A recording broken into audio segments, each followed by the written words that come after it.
Jules Verne's The Mysterious Island, a rare sequel from an author not known for them, and in this case, to 20,000 Leagues Under the Sea, his most famous work.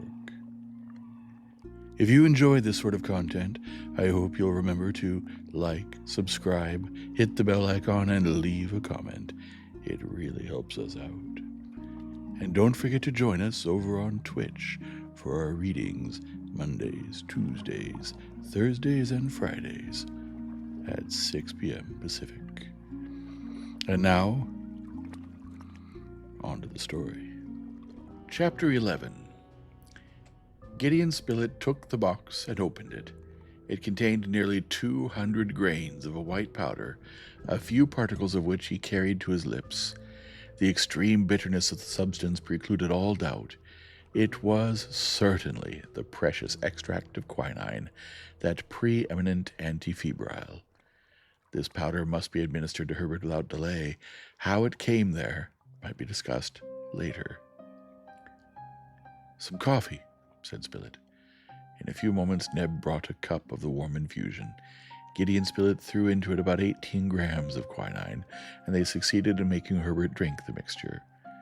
There was still time, for the third attack of the malignant fever had not yet shown itself.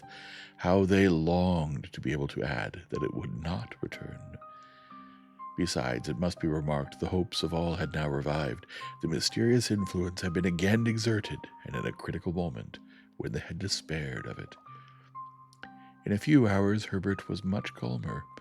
The colonists could now discuss this incident. The intervention of the stranger was more evident than ever. But how had he been able to penetrate during the night into Granite House? It was inexplicable, and in truth the proceedings of the genius of the island were not less mysterious than was that genius himself. During this day the sulfate of quinine was administered to Herbert every 3 hours. The next day some improvement in Herbert's condition was apparent. Certainly he was not out of danger, intermittent fevers being subject to frequent and dangerous relapses, but the most assiduous care was bestowed on him, and besides, the specific was at hand, nor doubtless was he who had brought it far distant, and the hearts of all were animated by returning hope. This hope was not disappointed. 10 days after, on the 20th of December, Herbert's convalescence commenced. He was still weak, and strict diet had been imposed upon him, but no access of fever supervened.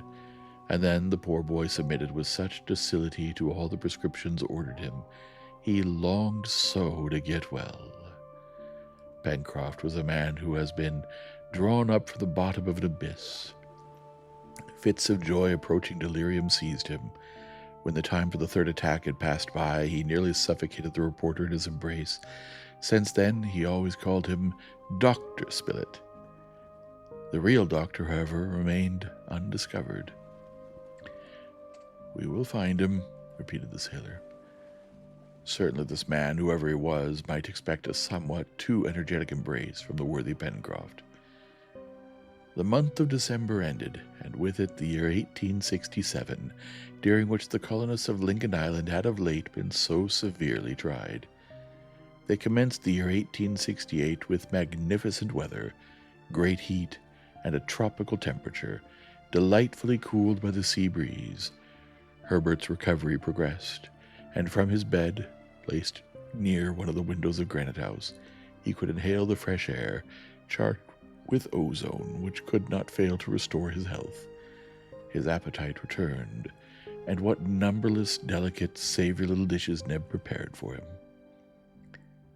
"It is enough to make one wish to have a fever oneself," said Pencroft. During all this time, the convicts did not once appear in the vicinity of Granite House. There was no news of Ayrton, and though the engineer and Herbert still had some hopes of finding him again, their companions did not doubt but that the unfortunate man had perished. However, this uncertainty could not last, and when once the lad should have recovered, the expedition, the result of which must be so important, would be undertaken. But they would have to wait a month, perhaps, for all the strength of the colony must be put into requisition to obtain satisfaction from the convicts. However, Herbert's convalescence progressed rapidly. The congestion of the liver had disappeared, and his wounds might be considered completely healed.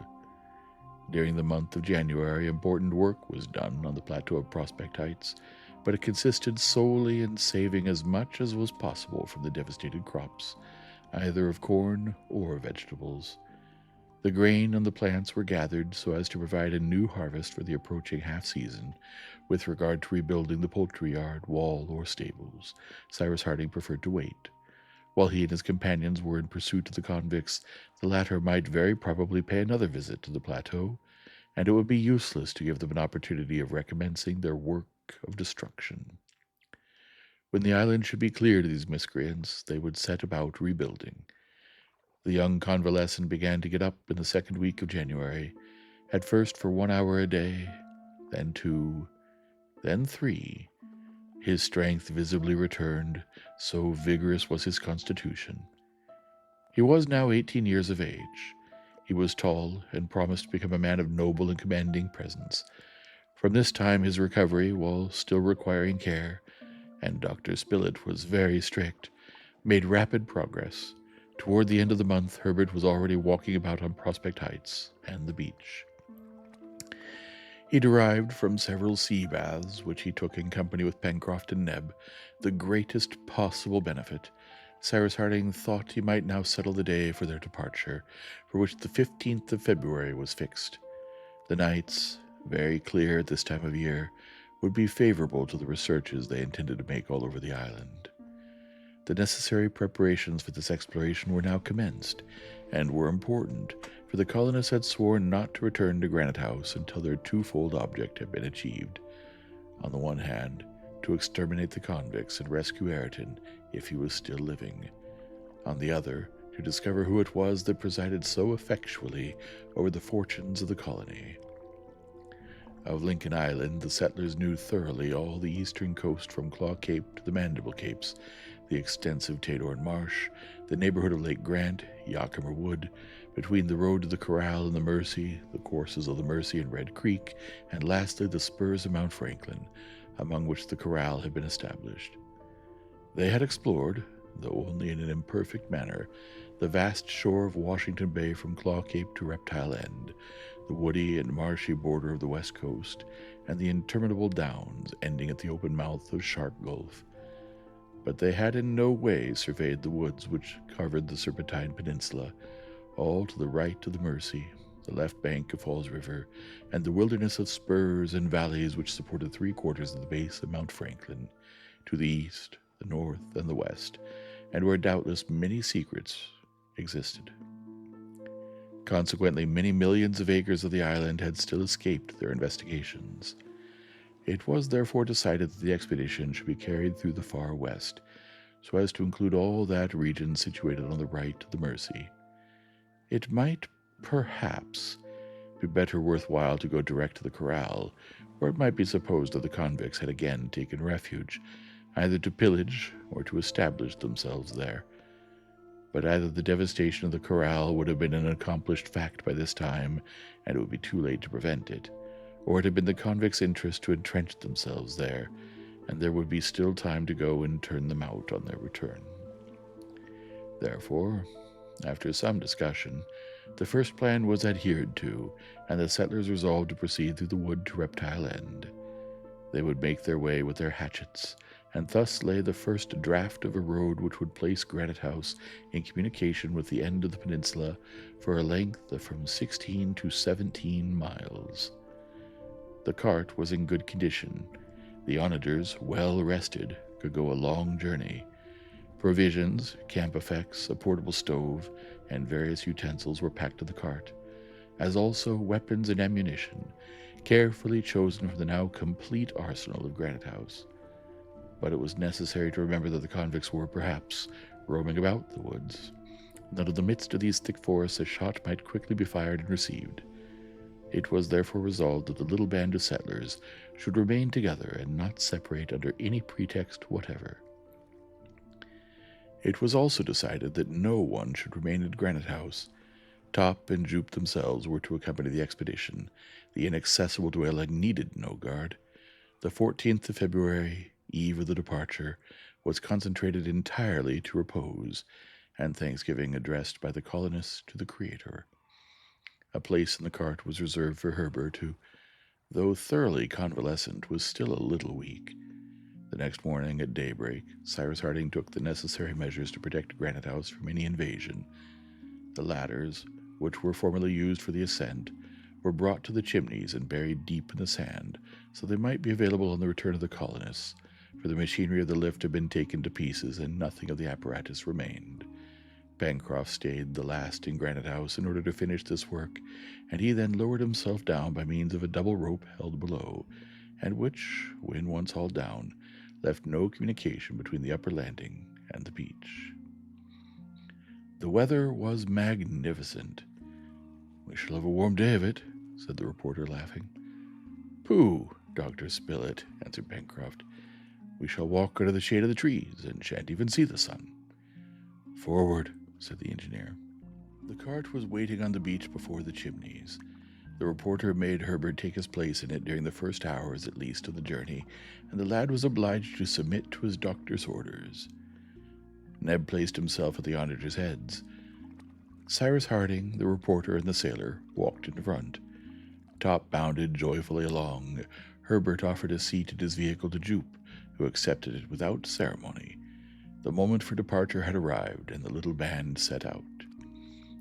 The cart first turned the angle of the mouth of the Mercy, then, having ascended the left bank for a mile, crossed the bridge, at the other side of which commenced the road to Port Balloon, and there the explorers, leaving this road on their left, entered the cover of the immense woods which formed the region of the far west. For the first 2 miles, the widely scattered trees allowed the cart to pass with ease. From time to time it became necessary to cut away a few creepers and bushes. The thick foliage of the trees threw a grateful shade on the ground.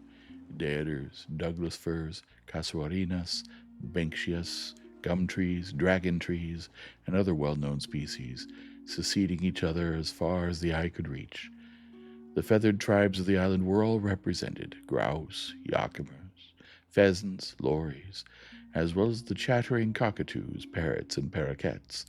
Agoutis, kangaroos, and capybaras fled swiftly at their approach, and all this reminded the settlers of the first excursions they had made on their arrival at the island. "Nevertheless," observed Cyrus Harding, "I notice that these creatures, both birds and quadrupeds, are more timid than formerly.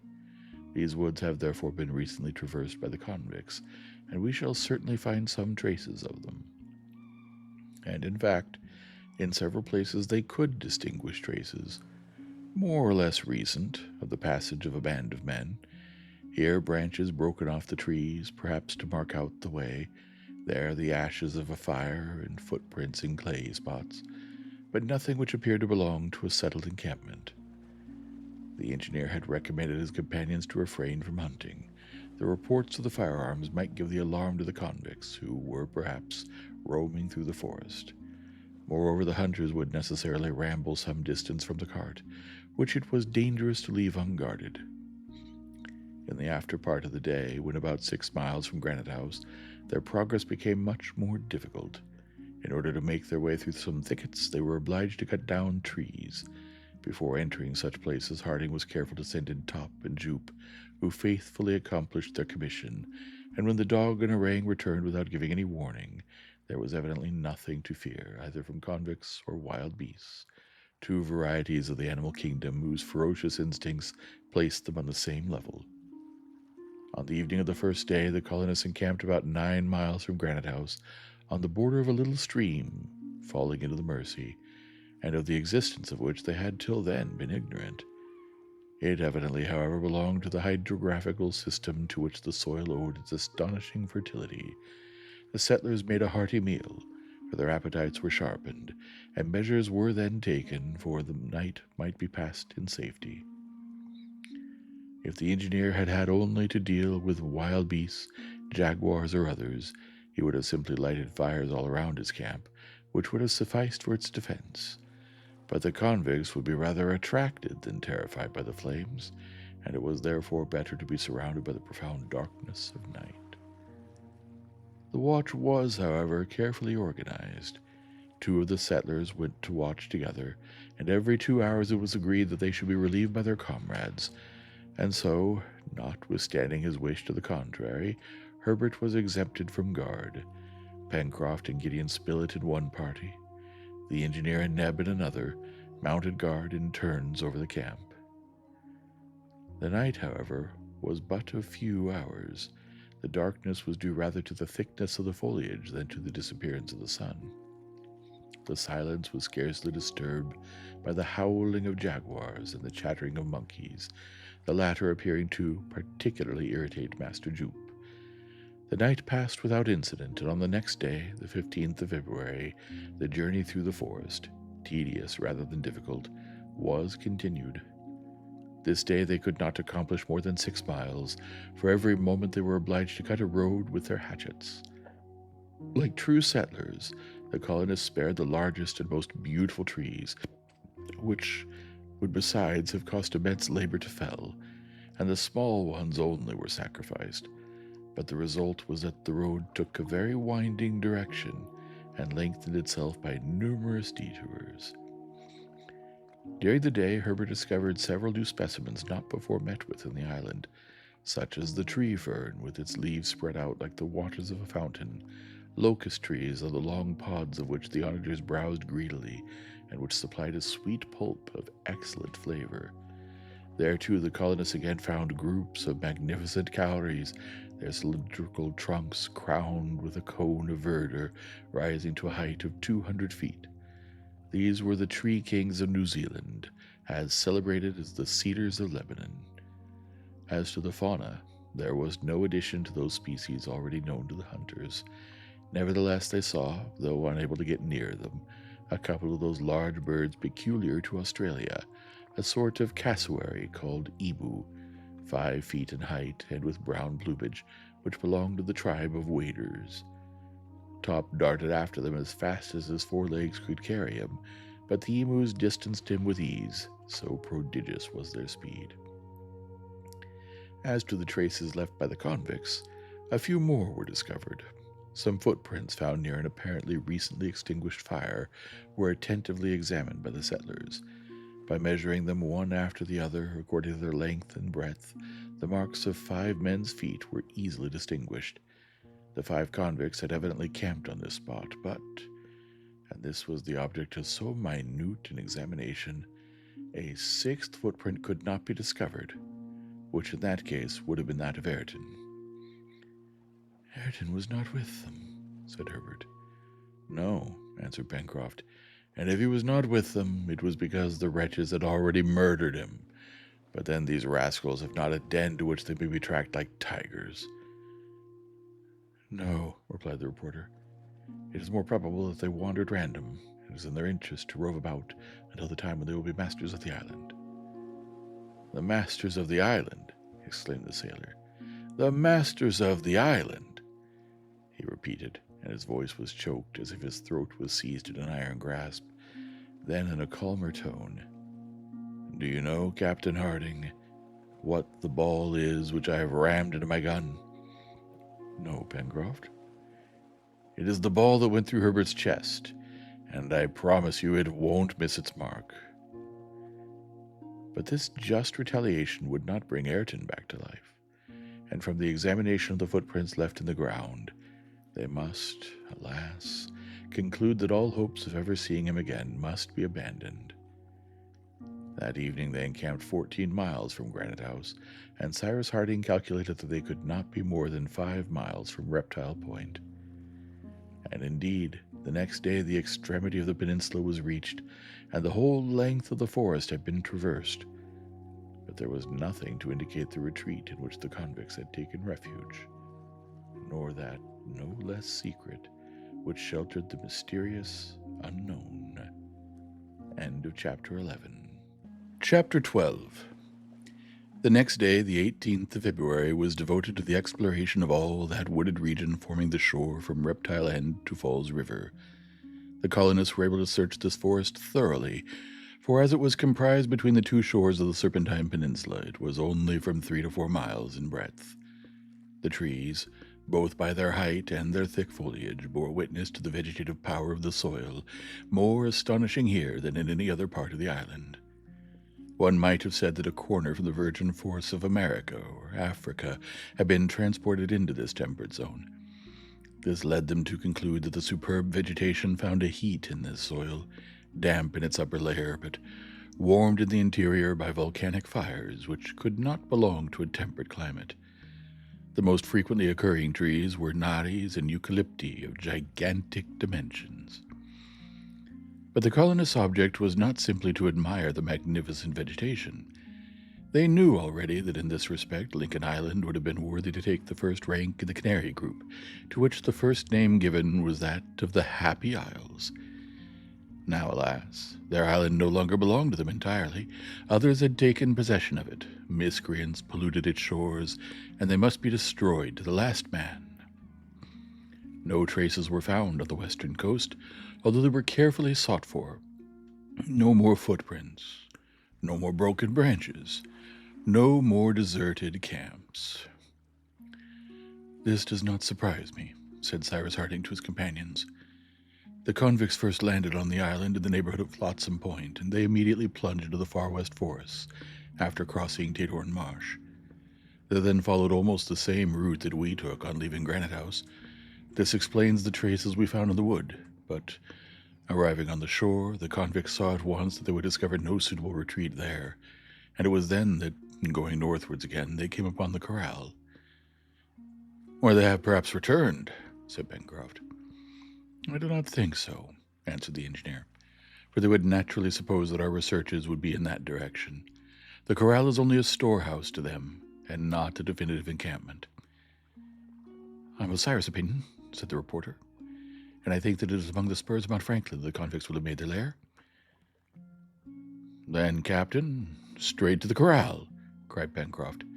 "We must finish them off. Until now we have only lost time." "No, my friend," replied the engineer. "You forget that we have a reason for wishing to know if the forests of the far west do not contain some habitation. Our exploration has a double object, Pencroft. If on the one hand we have to chastise crime, we have on the other an act of gratitude to perform." "That was well said, Captain," replied the sailor. "But all the same, it is my opinion that we shall not find the gentleman until he pleases." And truly Pencroft only expressed the opinion of all. It was probable that the stranger's retreat was not less mysterious than was he himself. That evening the cart halted at the mouth of Falls River. The camp was organized as usual, and the customary precautions were taken for the night. Herbert, become again the healthy and vigorous lad he was before his illness, derived great benefit from this life in the open air, between the sea breezes and the vivifying air from the forests. His place was no longer in the cart, but at the head of the troop. The next day, the 19th of February, the colonists, leaving the shore, where beyond the mouth basalts of every shape were so picturesquely piled up, ascended the river by its left bank. The road had been already partly cleared in their former excursions made from the corral to the west coast. The settlers were now about 6 miles from Mount Franklin. The engineer's plan was this: to minutely survey the valley forming the bed of the river, and to cautiously approach the neighborhood of the corral. If the corral was occupied, to seize it by force. If it was not, to entrench themselves there and make it the center of the operations which had for their object the exploration of Mount Franklin. This plan was unanimously approved by the colonists, for they were impatient to regain entire possession of their island. They made their way, then, along the narrow valley separating two of the largest spurs of Mount Franklin. The trees, crowded on the river's bank, became rare on the upper slopes of the mountain. The ground was hilly and rough, very suitable for ambushes, and over which they did not venture without extreme precaution. Top and Jupe skirmished on the flanks, springing right and left through the thick brushwood, and emulating each other in intelligence and activity. But nothing showed that the banks of the stream had been recently frequented. Nothing announced either the presence or the proximity of the convicts. Towards 5 in the evening, the cart stopped nearly 600 feet from the palisade. A semicircular screen of trees still hid it. It was necessary to reconnoiter the corral in order to ascertain if it was occupied. To go there openly in broad daylight, when the convicts were probably in ambush, would be to expose themselves, as poor Herbert had done, to the firearms of the ruffians. It was better, then, to wait until night came on. However, Gideon Spilett wished without further delay to reconnoiter the approaches to the corral, and Pencroft, who was quite out of patience, volunteered to accompany him.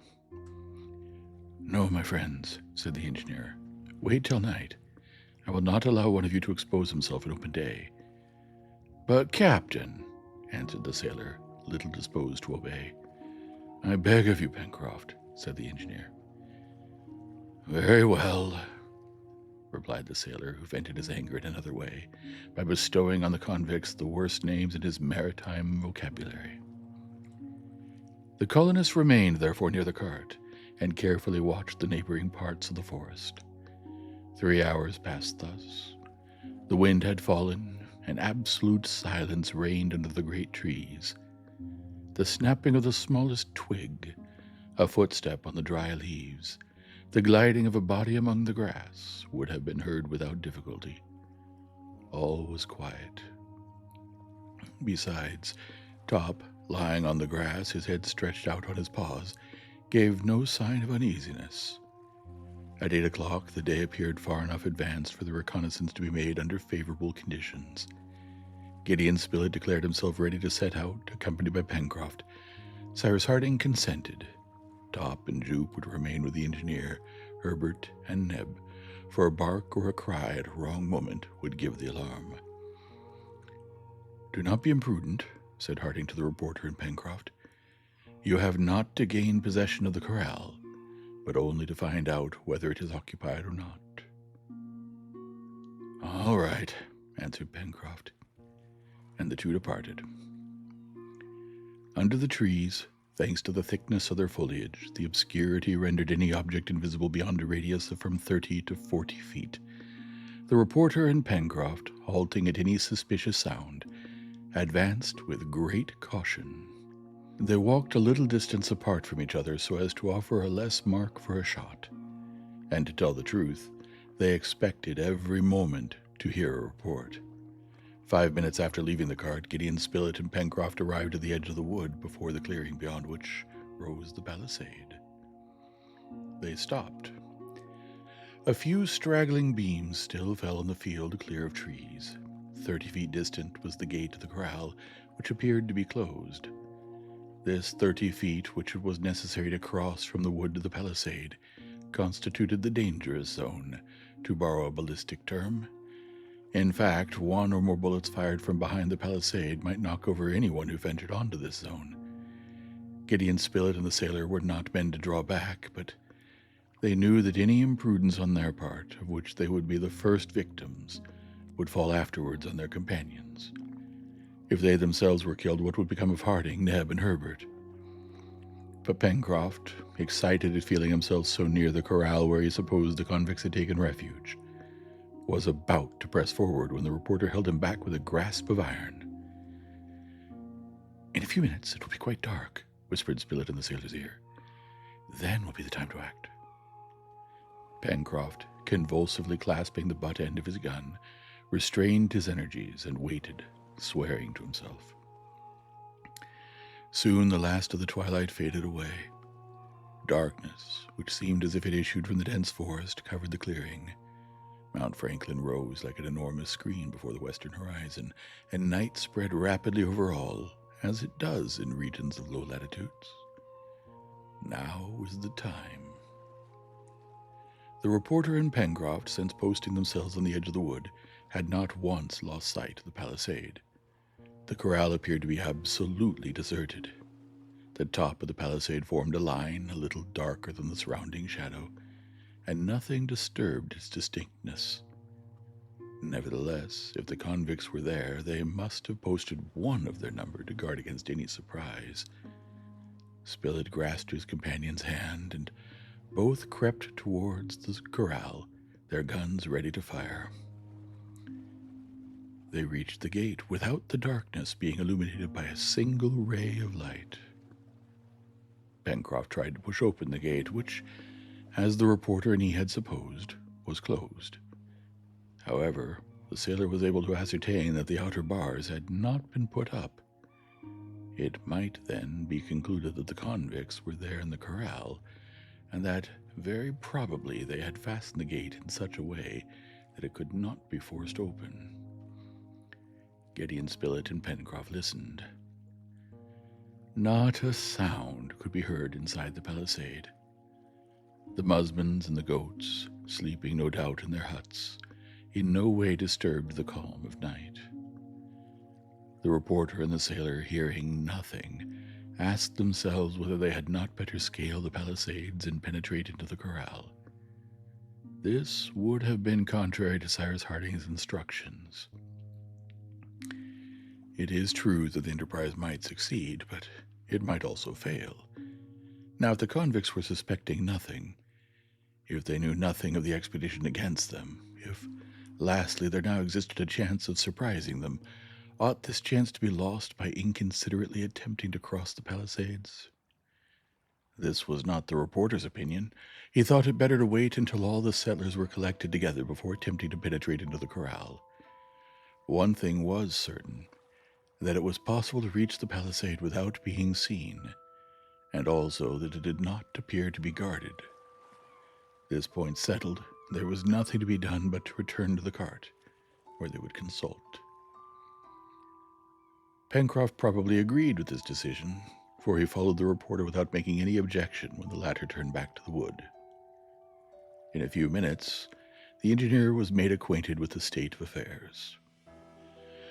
"Well," said he after a little thought, "I now have reason to believe that the convicts are not in the corral."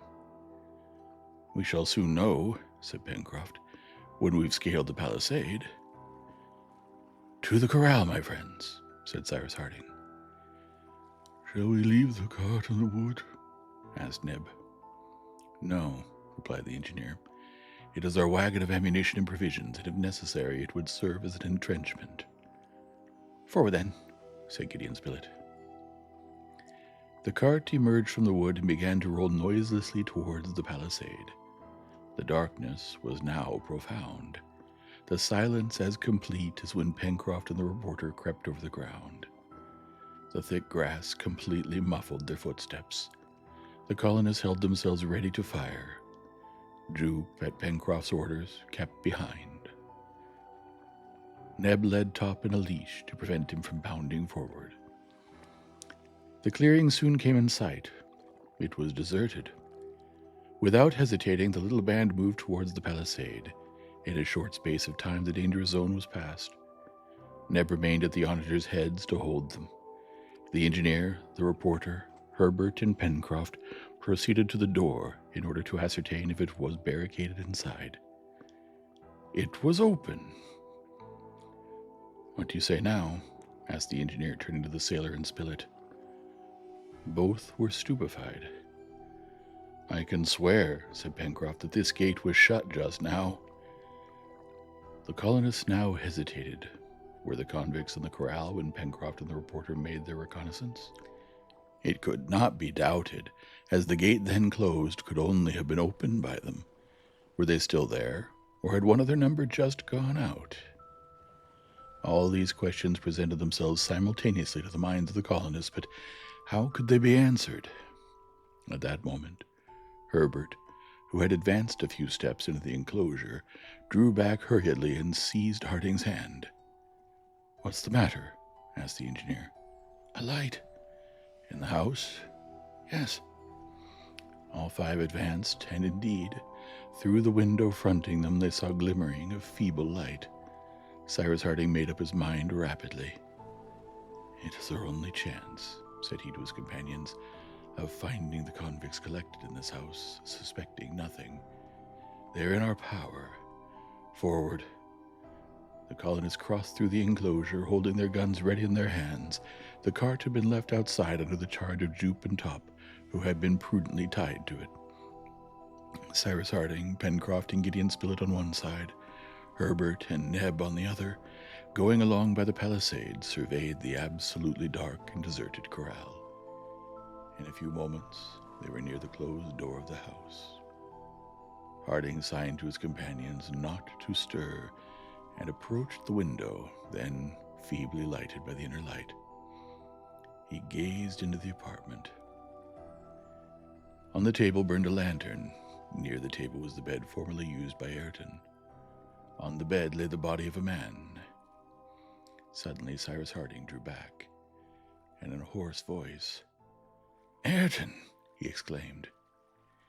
Immediately the door was forced rather than opened, and the colonists rushed into the room. Ayrton appeared to be asleep. His countenance showed that he had long and cruelly suffered. On his wrists and ankles could be seen great bruises. Harding bent over him. "Ayrton!" cried the engineer, seizing the arm of the man whom he had just found again under such unexpected circumstances. At this exclamation, Ayrton opened his eyes, and gazing at Harding, then at the others, "You!" he cried. "You!" "Ayrton! Ayrton!" repeated Harding. "Where am I? In the house in the corral?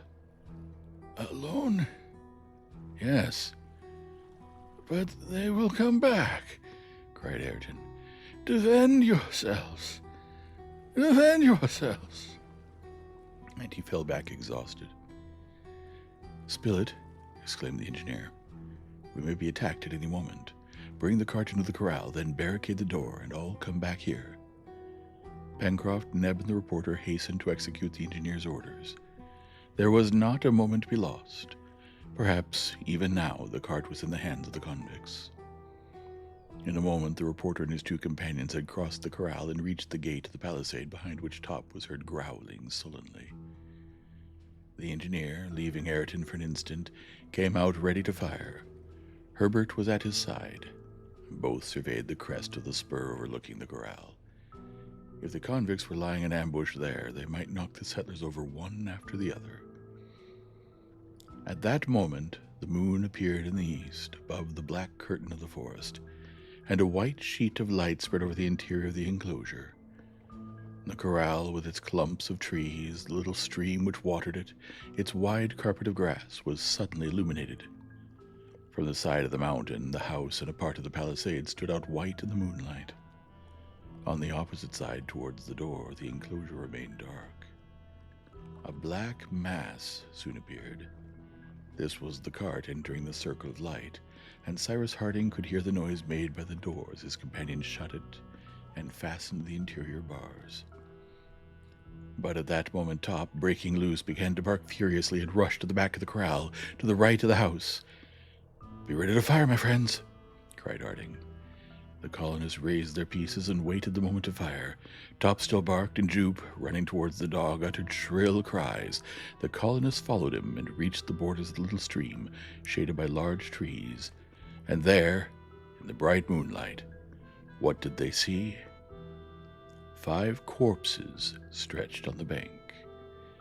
They were those of the convicts who 4 months previously had landed on Lincoln Island. End of chapter 12. Well, they're still alive. Let's see what happens next, shall we? If you've enjoyed this sort of content, I hope you'll remember to hit the like and subscribe, smash that bell icon, and leave a comment. It really helps us out. Good night now.